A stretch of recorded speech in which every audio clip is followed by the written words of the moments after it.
There is a very specific sound that a luxury SUV door makes when it is pulled shut. It isn't a metallic rattle or a hollow slam. It is a heavy, airtight thud, the sound of engineering designed to keep the outside world exactly where it belongs. Outside. The rain was falling in that slow, methodical way it only does in the Seattle suburbs. A cold, gray mist that gets into your bones before you even realize you're shivering. I stood at the edge of my own driveway, my hands shoved deep into the pockets of my damp wool cardigan. The water gathered on the collar, dripping slowly down the back of my neck. I didn't wipe it away. I was 62 years old, and I was entirely invisible. A few feet away, my daughter Clara was violently wedging a pair of designer ski boots into the back of her silver crossover. Her husband Julian stood by the driver's side door, aggressively tapping the screen of his phone, completely ignoring the rain soaking into his expensive cashmere sweater. They were packing for a 2-week excursion to a luxury lodge in Whistler. I was supposed to be going with them. My bag, a small scuffed canvas duffel I had owned for 20 years, sat on the wet asphalt near the rear tire. It looked pathetic sitting there. "Julian, shift the garment bags to the left," Clara barked, shoving another hard-shell suitcase into the trunk. "You're crushing the heavy coats." Julian sighed, a sharp exhale of breath that carried a cloud of white condensation in the freezing air. He didn't look at her. He didn't look at me either. He simply shoved the bags aside, the smell of premium leather and expensive cologne wafting out from the cabin of the car, mixing unpleasantly with the scent of wet pine and damp asphalt. I stepped forward. I reached down, my fingers wrapping around the wet nylon strap of my canvas duffel. "I can put this by my feet," I offered quietly. "I don't need much legroom." Clara finally stopped moving. She turned around. Her face was flushed from the cold, but her eyes, pale blue, just like her mother's, were entirely devoid of warmth. She looked at the bag. She looked at the meticulously packed trunk. Then she looked at me. "Dad." She let the word hang in the air. It wasn't an invitation. It was a warning. "We have the kids' gear in the back. Julian's golf clubs are taking up the middle row because he refused to leave them in the garage. I might get a dry day on the lower course," Julian muttered from the front, still not looking up from his screen.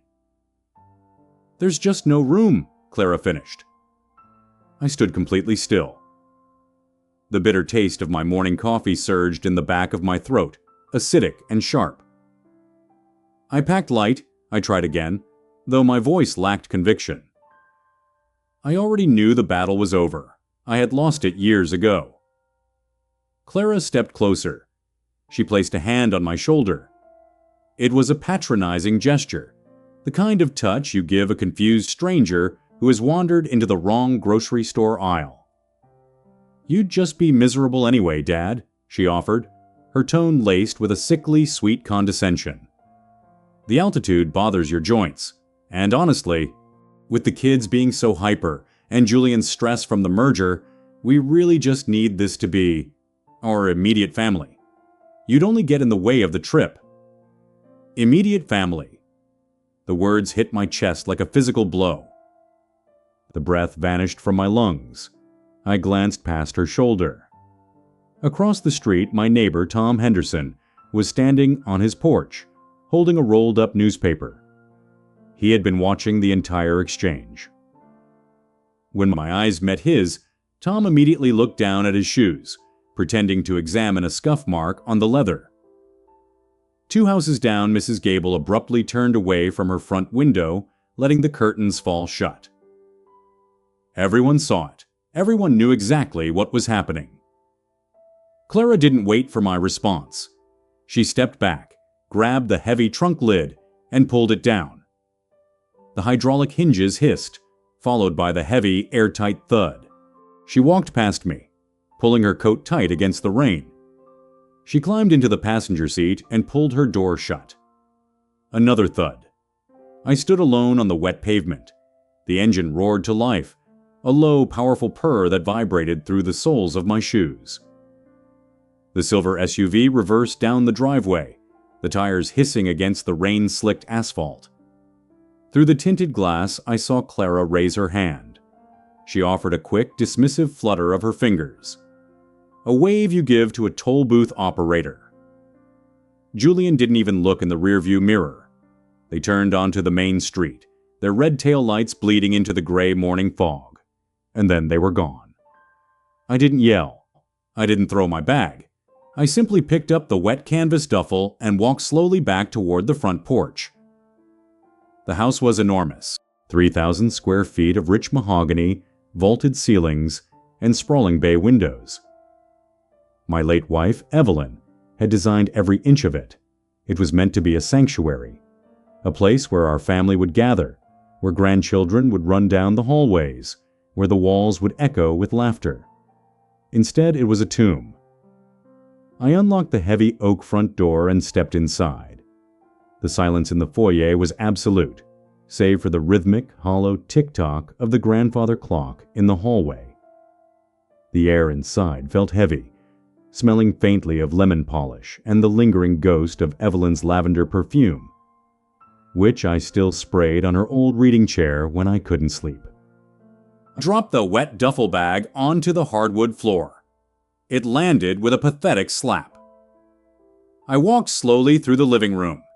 Everywhere I looked, there were remnants of the life I had provided.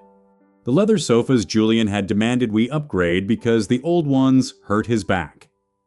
The massive flat-screen television I had purchased so Clara's children wouldn't be bored when they visited on alternating weekends.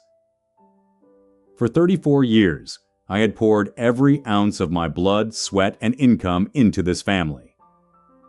When Evelyn died 5 years ago, the house had become Clara's ultimate safety net. It was her free storage facility, her free emergency bank account when Julian's startups inevitably failed. I paid for the roof repairs. I paid the property taxes. I paid the utility bills that skyrocketed every time they decided to move in for a month between their luxury apartment leases. I never complained. I thought that was what a father was supposed to do. I thought that if I just kept providing, if I just kept making myself useful, they would eventually realize how much I loved them. But standing there in the suffocating silence, the brutal truth finally crystallized in my mind. They didn't love me. They loved my utility. I walked toward the mantel above the fireplace. Sitting in the center of the dark wood was a small, delicate porcelain bird, a blue jay. It had been Evelyn's favorite piece. She bought it at a flea market on our honeymoon in Charleston. 3 days ago, anticipating this trip, I had taken a sheet of a bubble wrap from the garage and carefully wrapped the bird, placing it gently into a small cardboard box. I had told myself I was just protecting it from the grandchildren. But my hands had known the truth before my brain did. My subconscious had already been packing. I picked up the cardboard box, feeling the light, fragile weight of it in my hands. The coldness that had started in the rain outside was finally seeping into my chest, freezing the last remaining drops of foolish, desperate hope I had been clinging to. I carried the box into my study. The room was dark, the curtains pulled tight against the gray morning. I set the box on my desk, right next to the brass lamp. Then I reached down and pulled open the heavy bottom drawer. The metal runners squealed in the quiet room. Inside, buried beneath old tax returns and warranty manuals, was a thick manila folder. I pulled it out. The paper was rough against my fingertips, the edges slightly yellowed from decades of sitting in the dark. I flipped it open. There it was. The original property deed to the house. The title was clear. The mortgage had been paid off a decade ago, and staring back at me in stark, black typewriter ink was the only name that mattered.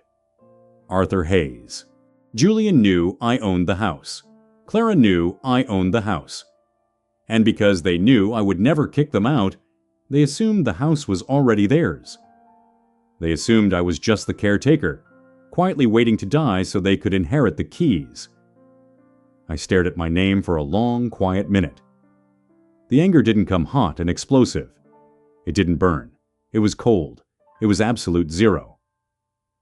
I reached across the desk and picked up my phone. I didn't dial Clara. I didn't call Julian to beg for an apology. I dialed a number I hadn't called in 15 years. The phone rang twice. Elias Thorne. A gruff, impatient voice barked through the receiver. Elias was a commercial land developer, a shark in a tailored suit. Evelyn used to despise him. He had spent years hovering around our neighborhood, sending aggressive letters, desperate to buy up the large corner lots so he could bulldoze the family homes and build sterile, high-density luxury condos. "Elias," I said, my voice shockingly steady. "It's Arthur Hayes." There was a heavy pause on the line. I could almost hear the man leaning forward in his leather office chair. "Arthur," Elias said, his tone instantly shifting to a predatory purr. "It's been a long time. To what do I owe the pleasure?" I looked down at the property deed. Then I looked toward the window, where the rain was violently lashing against the glass, washing away the view of the empty driveway. "I'm ready to sell." The silence on the line was absolute. Elias Thorne didn't ask for a reason. Men like Elias never care why the prey has finally surrendered. They only care that the gates are open. "I can be at your front door in 20 minutes, Elias replied, his voice stripped of all pleasantries. "I'll leave it unlocked." I hung up the phone. I didn't sit down. If I sat down, the gravity of 34 years of memories might have pinned me to the leather chair, suffocating my resolve. Instead, I stood by the window and watched the gray Seattle rain wash over the empty asphalt where my daughter's SUV had been. 22 minutes later, a sleek black Mercedes sedan glided into the driveway. Elias stepped out. He was a man who looked like he had been carved out of flint. Gray hair cut severely short, a charcoal suit that rejected the damp air, and an umbrella he wielded like a walking stick. I met him in the foyer. When he shook my hand, his palm was dry and freezing, smelling faintly of peppermint and ozone. He didn't take his shoes off. He walked past me, his leather soles clicking sharply against the mahogany floorboards Evelyn had painstakingly selected. "It's a structurally beautiful home, Arthur," Elias murmured, his eyes sweeping over the vaulted ceiling, evaluating the load-bearing walls not for their craftsmanship, but for their demolition cost. "But you know my firm. We don't flip houses." "I know." "This lot sits on a corner," he continued, walking into the living room. "The zoning board just quietly approved high-density commercial structures for this district. If I buy this, I'm bringing in the excavators. Within a month, this entire property will be leveled. It will be concrete and glass." He stopped and turned to look at me, searching my face for the inevitable flinch of sentimental regret. I gave him nothing. "Bring the bulldozers tomorrow for all I care," I said. My voice sounded hollow, belonging to a stranger. "Just give me a closing date." Elias smiled. It was a terrifying, brilliant expression. He opened his leather briefcase right there on the kitchen island, the same island where I had taught Clara how to bake sugar cookies, and pulled out a stack of preliminary contracts. The offer he wrote down on a blank slip of paper made the air leave my lungs. It was double what the residential market would have paid. To Elias, the house was worthless. The dirt beneath it was a gold mine. I signed the papers with a black fountain pen. The ink bled slightly into the thick parchment. I tasted the faint metallic tang of copper in the back of my throat, the taste of adrenaline, or perhaps the taste of grief. "I'll have my surveyor here by Monday," Elias said, snapping his briefcase shut. "Pleasure doing business, Arthur." When the heavy oak door clicked shut behind him, the real work began. I called a local locksmith. A heavy-set man in grease-stained overalls arrived within the hour. For $300, he systematically moved through the house, tearing out the old brass deadbolts and replacing them with heavy, industrial-grade locks. The high-pitched whine of his power drill screamed through the quiet rooms, grinding metal against wood. It was an awful, destructive sound, but it was necessary. While the locksmith worked, I began the erasure. I pulled heavy cardboard boxes from the garage and started packing. I didn't pack the furniture. I didn't pack the expensive electronics or the kitchen appliances.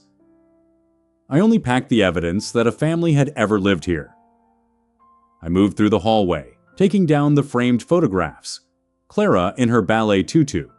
Clara at her high school graduation.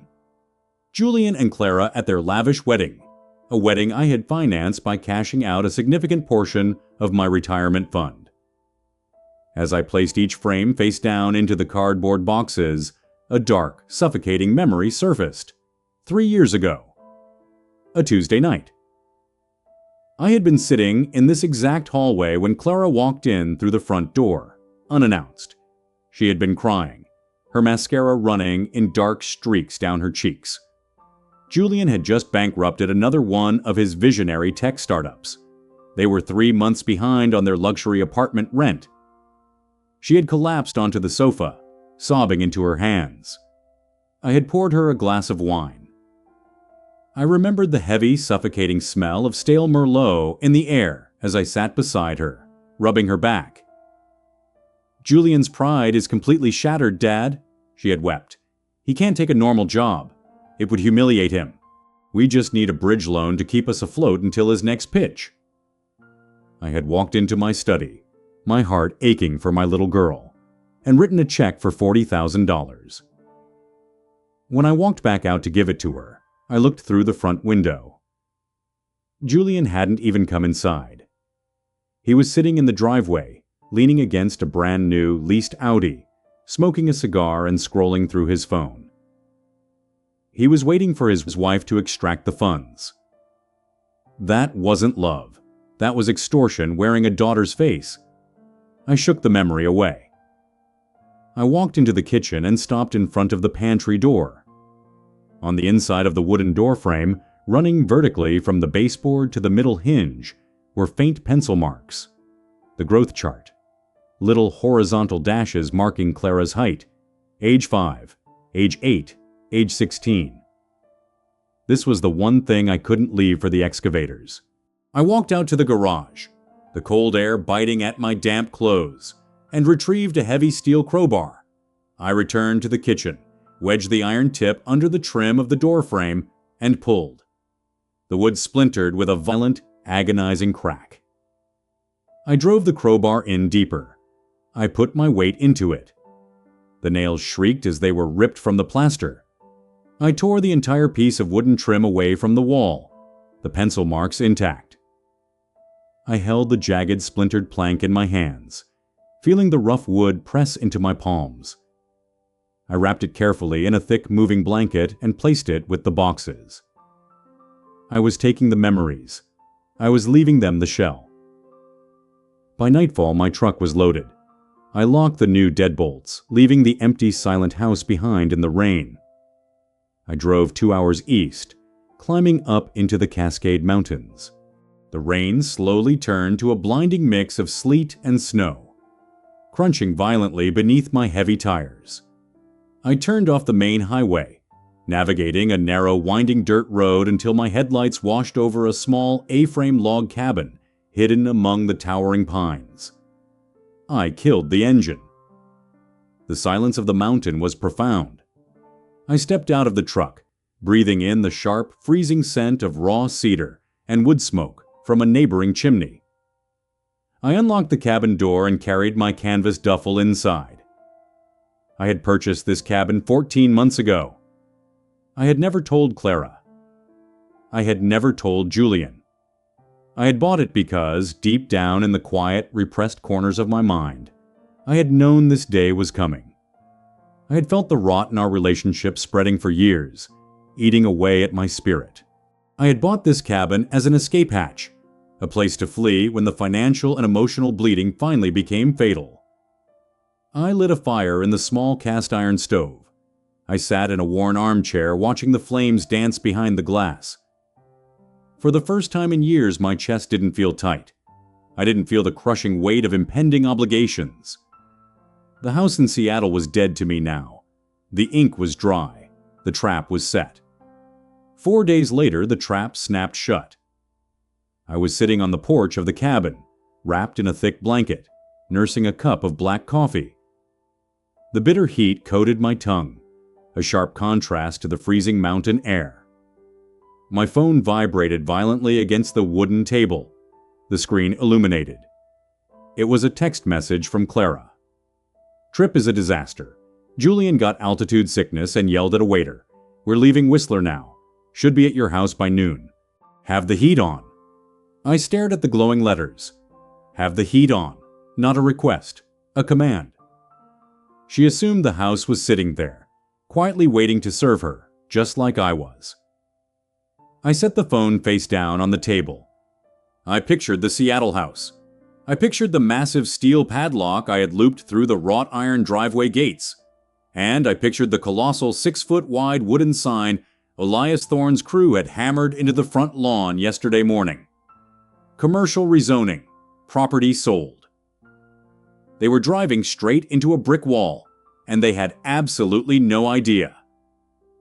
I took a slow, deep sip of my coffee, watching the snow fall through the pines. I didn't reply. The coffee in my mug had gone entirely cold. I stared at the dark screen of my phone, the text message from Clara already fading into the digital ether. Have the heat on. I didn't reply. There was nothing left to say through a screen. But, as I sat in the profound, suffocating silence of the mountain cabin, I realized I couldn't stay hidden among the pines. Not today. Elias Thorne had scheduled his land surveyors to arrive at the Seattle property by 11:30 a.m. Because the deed transfer hadn't officially cleared the county clerk's office yet, I was still the legal owner on paper. I had to be there to unlock the perimeter for them. But if I was being entirely honest with myself, that wasn't the real reason I grabbed my keys. I needed to see it. I needed to look my daughter in the eye when the illusion finally shattered. I needed to know once and for all if there was any genuine love left underneath all that entitlement, or if I had truly just been a bank account wrapped in skin. The drive down the mountain was a descent from the pure, silent white of the snow line, straight back into the miserable, relentless gray of the Seattle basin. The windshield wipers dragged back and forth with a rhythmic, rubbery squeak. Every mile that ticked by on the odometer felt like a stone being placed on my chest. I arrived at the house at 11:15 a.m. It already looked dead, stripped of the warmth of the furniture, devoid of the soft glow of lamps in the windows. The massive mahogany structure just looked like a hollowed-out carcass against the weeping sky. Elias was already there. His heavy-duty diesel truck was parked on the curb, the engine idling with a low, aggressive rumble. Two men in high-visibility jackets were unrolling massive spool tapes and driving wooden stakes into the ground. Thwack, thwack, thwack. The sound of the mallet hitting wood echoed down the quiet suburban street. One of the men was walking along the property line, spraying a can of neon orange aerosol paint directly over the soil. The bright, toxic orange cut violently across the deep green of Evelyn's prized rose bushes. The acrid chemical smell of the paint completely overpowered the scent of the wet grass. It was a physical defilement of the past. It made my stomach twist into a tight knot. But I didn't stop them. I pulled the heavy wrought iron driveway gate shut. I took a thick galvanized steel chain, the kind used to secure construction equipment, and wrapped it tightly around the center bars. I snapped a heavy brass padlock through the links. It locked with a definitive, metallic clack. The brass core of the padlock gleamed under the gray rain, an immovable, heavy object, a boundary. Then I stood on the covered front porch and waited. At 12:04 p.m., the silver crossover turned onto the street. It didn't glide smoothly into the driveway as it normally would. Julian hit the brakes hard. The tires let out a short, wet shriek against the asphalt as the heavy vehicle abruptly stopped just inches from the chained iron gates. The The windshield wipers on the SUV were thrashing furiously on the highest setting. Through the blurred glass, I saw the silhouettes inside shifting rapidly. The passenger door swung open. Clara stepped out into the downpour. She was wearing a cream-colored cashmere sweater and thin designer sneakers, clothing meant for transitioning between heated cars and luxury hotel lobbies, completely unsuited for the cold, biting reality of the Seattle weather. She stomped toward the iron gate, her shoulders hunched against the rain. She looked annoyed, deeply, profoundly inconvenienced. "Dad!"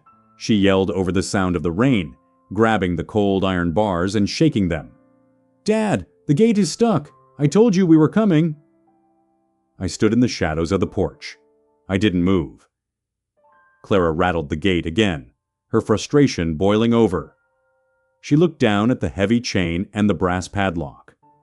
Her brow furrowed in confusion. Why would her father, the man who existed solely to smooth out her life, lock her out in the rain? Then she turned her head. To her right, planted firmly in the center of the manicured lawn, was the colossal 6-foot-wide wooden sign Elias's crew had erected. Commercial rezoning, property sold. I watched her face carefully. I watched the exact moment her brain short-circuited. The geometry of the situation simply didn't fit into the architecture of her reality. She stared at the bold black letters. Her mouth opened slightly, but the rain just collected on her lips. No sound came out. "Excuse me, miss." Clara flinched, spinning around. Elias Thorne stepped out from beneath the canopy of a large oak tree. He was holding a waterproof clipboard, a clear plastic sheet protecting the demolition blueprints. He looked at Clara with the mild irritation of a man whose construction site had just been breached by a stray animal. "You're blocking the ingress," Elias noted, his voice smooth and entirely devoid of warmth. "My heavy machinery needs to clear that curb by tomorrow morning." Clara stared at him, the rain flattening her expensive haircut against her skull. "What? What are you talking about?" She pointed a trembling finger at the giant wooden sign. "What is that? Who are you?" "Elias Thorne, Thorne Development." He didn't offer to shake her hand. "And that sign is standard municipal notification for a commercial teardown." Clara gripped the iron bars of the gate so tightly, her knuckles turned entirely white. "Tear down?" Her voice cracked, pitching upward into a hysterical register. "You can't tear this down. This is my father's house." Elias smiled. It was a cold, practiced expression. "It was your father's house. As of Thursday afternoon, the dirt you're standing on belongs to my holding company." He tapped his pen against the plastic clipboard. "Now, if you wouldn't mind moving your vehicle, the surveyors are trying to shoot a laser line." Clara's breath began to hitch. Panic, raw, suffocating panic, finally breached the walls of her entitlement. She spun back toward the house, her eyes frantically scanning the dark windows. "Dad!" she screamed. It wasn't an annoyed demand anymore. It was the terrified shriek of a child who had just lost sight of their parent in a crowded mall. "Dad, are you in there?" I stepped off the covered porch and walked out into the rain. The cold drops hit my face, soaking instantly into my shirt, but I didn't feel the chill. I felt entirely numb. I walked slowly down the stone pathway until I was standing just a few feet away from her, separated only by the heavy iron gate and the galvanized chain. Clara locked eyes with me. Her chest was heaving. "Dad," she gasped, rain dripping from her chin. "Dad, what is this? Tell this man to leave. Why is this gate locked?" I looked at her fingers gripping the metal bars. I looked at the silver SUV idling in the street behind her. Julian was still inside, the engine running, refusing to step out into the rain to stand by his wife. "The gate is locked because you don't live here, Clara," I said. My voice didn't shake. It didn't rise above the drone of the rain. It was quiet. Final. Clara stared at me as if I had just spoken to her in a foreign language. "What do you mean I don't live here? She gestured frantically toward the car. "The trip was awful. Julian got sick. We came back early. We need to go inside. The kids are freezing, Dad. Open the gate." She reached through the bars, her hand outstretched, expecting me to immediately fall into line, expecting the natural order of her universe to correct itself. I didn't move my hands from my pockets. "You told me there wasn't enough room for me on the trip," I reminded her. The memory of her closing that car door in my face flashing vividly in my mind. Clara blinked, temporarily thrown off balance by the callback. I was stressed," she stammered, frantically trying to rewrite history. "Julian was snapping at everyone and the car was packed and you told me I would only get in the way." "I didn't mean it," she cried, tears finally mixing with the rain on her cheeks. "You meant it perfectly," I corrected, keeping my tone perfectly even. "You meant that my usefulness to you ended the moment I wasn't providing a service. You didn't want a father on that trip. You wanted a free vacation, and I was just excess baggage." I took a slow breath, letting the icy air fill my lungs. "So," I removed the baggage. I nodded toward the colossal wooden sign. "You don't have to worry about me taking up space in your life anymore. The house is gone, Clara." Behind her, the driver's side door of the SUV finally clicked open.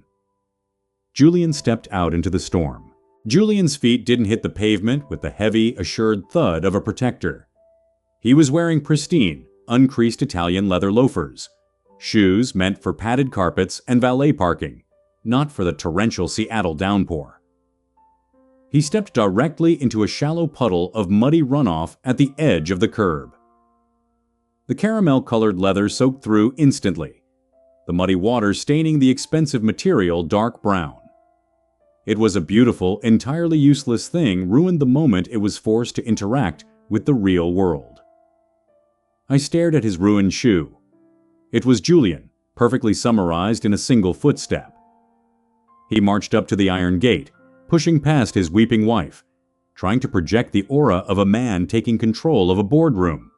He smelled powerfully of synthetic cedar cologne, a scent that violently clashed with the raw, metallic smell of the wet asphalt and the hot exhaust spewing from the idling SUV. "Arthur, this has gone far enough." Julian gripped the bars, his knuckles white. He tried to lower his voice to a commanding baritone. "Open this gate right now. Clara is shivering, the kids are exhausted, and I am not in the mood for one of your dramatic guilt trips." I didn't blink. I didn't step back. "I don't recall asking about your mood, Julian." He let out a sharp, incredulous breath, shaking his head. "Look, I get it. You were offended yesterday. We were stressed. We rushed the packing, and Clara misspoke. We apologize. There. Are we good? Now take off this ridiculous padlock before I call the police." I reached up and wiped a streak of freezing rain from my jaw. "Call them." Julian froze. His fake alpha male posture immediately faltered. "Call the police, Julian," I offered, my voice entirely flat. "Tell them you are trying to trespass on a property you don't own. Tell them you want to force your way into a home that has already been legally transferred to Thorn Development. I'm sure the dispatcher will be fascinated." He stared at me, his jaw working silently. For a decade, I had been the quiet, compliant wallet. I had never raised my voice. I had never pushed back. He simply did not possess the psychological blueprint to process my defiance. "You're out of your mind," Julian sneered, finally dropping the respectful Arthur act. "You're a lonely, bitter old man throwing a tantrum because we wanted a private vacation. You think you're teaching us a lesson? You're just making a fool of yourself in front of the neighbors." The anger finally arrived. It didn't burn hot. It was absolute freezing zero. I stepped directly up to the iron bars, closing the distance until my face was only inches from his. The cold metal pressed harshly against my chest. Let's talk about fools, Julian. I didn't yell. I kept my voice just above a whisper, forcing him to lean in to hear his own execution. 3 years ago, $40,000 to keep you from being evicted when your tech startup evaporated. 2 years ago, $22,000 to pay off your leased Audi because they were coming to repossess it. Last November, $18,000 for Clara's emergency credit card debt, which you had maxed out buying golf clubs and luxury watches to impress investors who never called you back. Julian's face went entirely pale. The smugness drained out of him, replaced by raw, naked panic. I paid for the coat on your back, Julian, I whispered, the bitter taste of bile rising in the back of my throat. I paid for the tires on that SUV. You stand there in your ruined Italian shoes, pretending to be the patriarch of a family that I have been carrying on my back for a decade. You aren't a provider. You are a parasite. Julian physically recoiled, stumbling backward into the rain. He looked around wildly, his eyes darting toward Elias Thorne, terrified the developer had heard his financial autopsy. Clara immediately rushed back to the gate, shoving Julian aside. The anger was gone from her face, entirely replaced by a desperate, frantic bargaining. "Dad, stop it! Just stop it!" She gripped the cold iron bars, pressing her face between them. "You're scaring me. This isn't you. You don't just sell the family home on a whim. Where are we supposed to go?" "You have an apartment, Clara." "The lease ended last month," she screamed, her voice cracking. "We put our furniture in a storage unit because we were going to stay here while Julian secured his next round of funding. We have nowhere to sleep tonight, Dad. Nowhere." I looked at her, really looked at her. She wasn't mourning the loss of her childhood home. She wasn't mourning the fracture of our relationship. She was mourning the loss of her free hotel. "That sounds like a problem for Julian to solve," I answered quietly. Clara realized the logic wasn't working. She realized the intimidation wasn't working. So she reached for the only weapon she had left. She turned toward the SUV. "Marcus!" she yelled toward the back seat. "Marcus, roll down the window." The tinted glass of the rear passenger window slowly hummed downward. A tiny pale face peered out into the gray rain. My grandson. He was 7 years old, wearing a blue fleece jacket I had bought him for Christmas. His eyes were wide, completely terrified by the shouting. "Grandpa!" Marcus called out, his small voice trembling. "Why can't we come inside? I'm cold." The sound of his voice tore through my chest like a serrated hunting knife. The physical pain of it was staggering. My breath caught in my throat, and I felt the sudden burning prickle of tears threatening to spill over my eyelids. For 34 years, my instinct had been to protect, to shelter, to fix the broken things.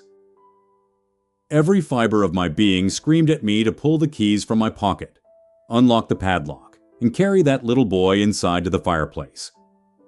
Clara watched my face. She saw the hesitation. A sickening look of triumph flashed across her eyes, the look of a predator who had just found the soft underbelly. "Look at him, Dad," Clara pleaded, dialing up her tears. "Are you really going to make your grandson sleep in a car? Are you going to punish him because you're mad at me?" I closed my eyes. I swallowed the heavy, metallic taste of grief. I took a breath of the freezing, ozone-scented air, letting it crystallize the soft, bleeding parts of my heart. If I give in now, I realized with crystal clarity, I am condemning this boy to be raised by a parasite and an opportunist. I am teaching him that manipulation always wins. I opened my eyes. I looked past Clara, locking eyes directly with my grandson. "Marcus," I called out, forcing my voice to project steady and warm through the storm. "I love you very much, but Grandpa doesn't live here anymore. Your mom and dad are going to find you a new place to stay." I turned my back on the car and looked squarely at Clara. The triumphant look on her face shattered, instantly replaced by sheer, unadulterated shock. "You can't do this," she whispered, her voice completely hollow. She shook her head in manic denial. "You can't just leave. Where are you even going to go? A hotel? A retirement home? You don't have anywhere else." "I bought a cabin in the Cascades," I told her. Clara stopped shaking her head. "What?" she breathed. "A cabin. Up in the mountains. 2 acres, wood-burning stove. It's small, but it's quiet." Her brow knitted together, her brain struggling to process the logistics. When did you buy a cabin?" 14 months ago." The words hung in the freezing air, heavier than the rain. I watched the exact second the math clicked in her mind. I watched the absolute devastation wash over her features as she realized this wasn't a sudden temper tantrum. This wasn't a rash decision triggered by a single insult in the driveway. This was a meticulously planned escape. For over a year, while she was treating me like an unpaid servant, I had been quietly packing my emotional bags. I had been preparing to leave her behind long before she ever shut that car door in my face. 14 months, she repeated, her legs wobbling slightly as the weight of her own actions crushed down on her. You've been planning to leave us for a year?" "I was waiting to see if you would ever look at me as a father," I confessed, the tragic truth finally spoken aloud, instead of a bank. Before she could formulate a response, the loud, aggressive roar of a diesel engine drowned out the rain. Elias Thorne's heavy machinery was arriving. A massive yellow excavator turned onto the street, its steel treads grinding violently against the pavement. The street shuddered beneath our feet.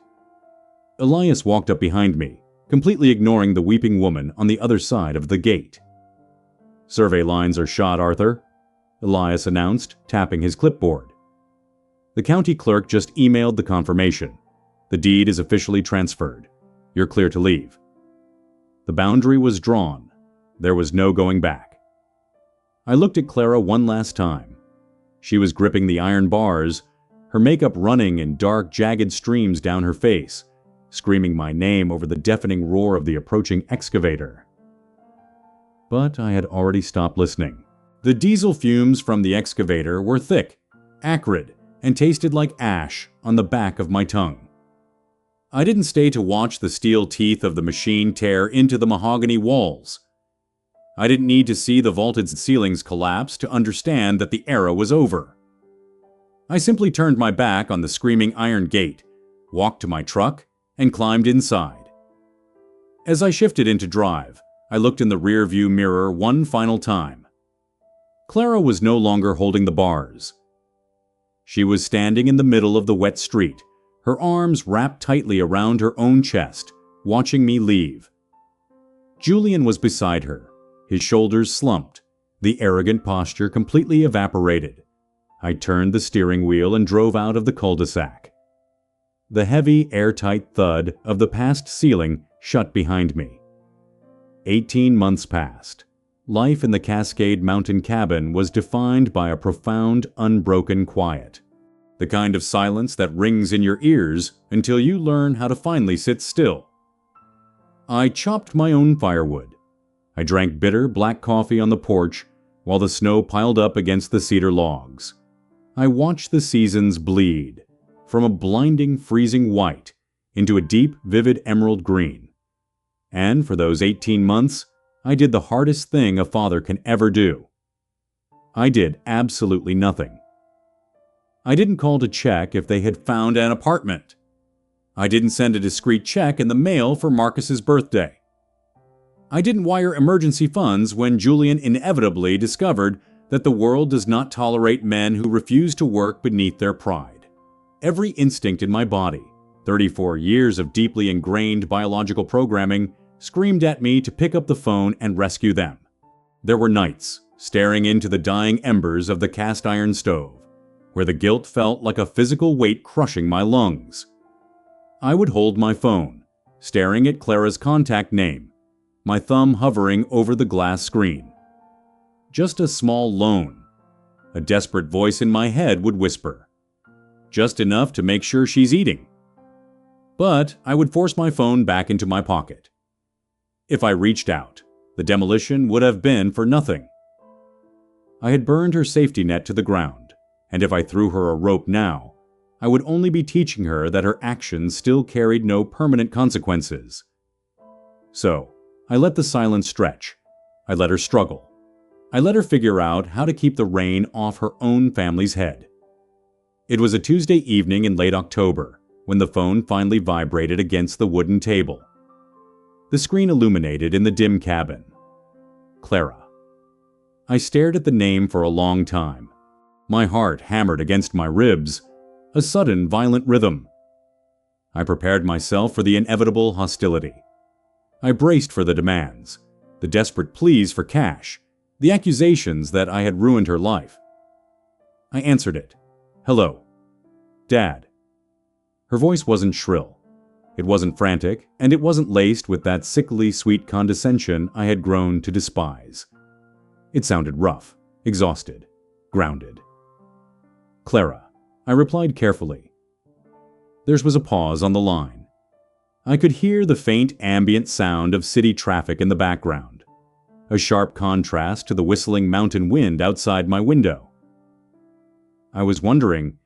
She hesitated, drawing a slow, shaky breath. Are you free this weekend? I'd like to make you dinner. Not a request for a check. Not a demand for me to fix a crisis. A meal. I'm free, I said. The address she gave me was in a working-class district of Tacoma. Nearly an hour south of the affluent Seattle suburbs she had spent her entire adult life occupying. I parked my truck on a cramped, poorly lit street lined with towering gray apartment complexes. The air smelled of damp asphalt, cheap cooking oil, and the faint metallic tang of the nearby shipping shipyards. It was a harsh, unforgiving environment. I walked up 3 flights of concrete stairs. The fluorescent lights overhead flickered violently, buzzing like angry hornets. I stopped in front of Unit 304. The paint on the door was peeling slightly at the corners. I knocked twice. The locks disengaged with a series of sharp clicks. The door swung open. Clara stood in the threshold. She looked older. The perfectly manicured, cashmere-draped woman from the driveway was gone. Her hair was pulled back into a messy, utilitarian knot. She was wearing a faded, oversized college sweatshirt and a pair of worn denim jeans. There were dark circles beneath her pale blue eyes. But as she looked up at me, those eyes held a strange, unfamiliar clarity. You came, she said softly. I said I would. She stepped aside, gesturing for me to enter. The apartment was incredibly small. The kitchen, living room, and dining area were all compressed into one rectangular space.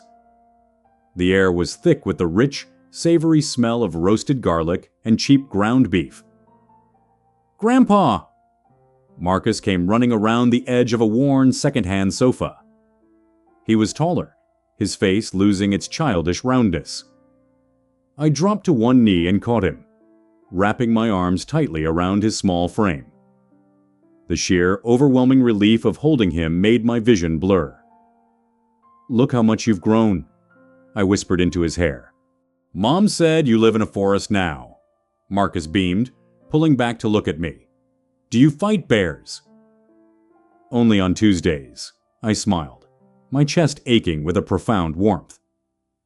I stood up and looked around the cramped room. Where is Julian? He's working late, Clara said, walking back toward the tiny stove to stir a pot of boiling pasta. He took a management position at a commercial hardware store downtown. They're doing inventory this week, so he's picking up overtime. I stared at her back. Julian. Working overtime, in a hardware store. The parasite had been forced to learn how to bleed for his own keep. And you? I asked quietly. Clara turned around. She wiped her hands on a heavily stained dish towel. I work the front desk at a dental clinic 3 blocks from here, she said. Her voice didn't carry any shame. If anything, there was a quiet, rigid pride in her posture. It's minimum wage mostly, but it pays for Marcus's school supplies. It pays the electric bill. She walked over to the small, scratched laminate dining table and pulled out a chair for me. We ate off mismatched ceramic plates. The food was simple, cheap, and tasted better than any meal I had ever eaten in that sprawling, empty mahogany house. Nobody mentioned the luxury ski trip. Nobody talked about the lost real estate. When Marcus went into his small bedroom to read, the apartment fell into a heavy, thoughtful silence. Clara walked over to a small cardboard box sitting in the corner of the room. She reached inside and pulled out an object wrapped in a faded blue towel. She brought it to the table and set it down in front of me. She peeled the towel back. It was the splintered, jagged piece of the wooden door frame, the growth chart. The faint pencil marks tracking her height from age 5 to 16 were perfectly preserved. "I went back," Clara whispered, sitting down across from me. Her eyes were shining, reflecting the dim yellow light of the kitchen. "The day before the bulldozers came. The gate was open for the crew. I snuck inside." I stared at the rough wood, my fingers trembling slightly as I traced the pencil mark denoting her 8th birthday. "I walked through those empty rooms," Clara continued, a single tear spilling over her lower lash line, leaving a damp trail on her cheek. "And I realized that without your money, without your furniture, without you constantly fixing my mistakes, there was nothing holding that house up." She reached across the small table. Her fingers, stripped of their expensive rings, rough from washing dishes and answering phones, wrapped gently over my hand. "I spent my whole life thinking you owed me the world just because I was born," she choked out, her voice barely a whisper. "I thought love meant never having to hear the word no." I looked up from the wooden plank, meeting her gaze. "I'm sorry, Dad," she sobbed quietly, gripping my hand tight. "I'm so sorry I treated you like a machine. I'm sorry I let Julian disrespect you. I'm sorry I took everything you built and threw it in your face." The cold, freezing ice that had encapsulated my heart for 18 months finally, violently, shattered. I let out a ragged breath. I squeezed her hand back, the rough calluses on our palms grinding together. "I'm sorry too, Clara," I told her, the absolute truth spilling out of me. "I raised you to believe that financial support was the only way I could show you love. I made you dependent on me because I was terrified that if you didn't need my money, you wouldn't need me." We sat there in the cramped, noisy, garlic-scented apartment, two broken people finally sweeping up the glass. "You didn't sell the house to punish me," Clara realized, wiping her face with the back of her sleeve. She offered a small, broken smile. "You sold it to wake me up." "Sometimes," I said softly, looking around the tiny room she had paid for with her own sweat. "Losing everything is the only way to figure out what you're actually capable of building." I stayed for another hour. We talked about the mountain. We talked about the cold. We talked about the future. When I finally stood up to leave, Clara walked me to the peeling front door. She hugged me. It wasn't the patronizing, rushed pat on the shoulder she used to give me. It was desperate, tight, and fiercely real. "Drive safe, Dad," she whispered against my coat. "I will." I walked down the concrete stairs, stepping out into the cold, damp Tacoma night. The city was loud. The sirens wailed in the distance, and the streetlights cast long, jagged shadows against the pavement. But as I climbed into my truck and started the engine, I didn't feel the chill. For the first time since Evelyn died, my daughter didn't look at me and see a bank account. She didn't see a safety net, and she didn't see an unpaid servant. She just saw her father. And as I put the truck in gear and pulled away from the curb, heading back toward the absolute silence of the mountain, I finally felt like I was going home.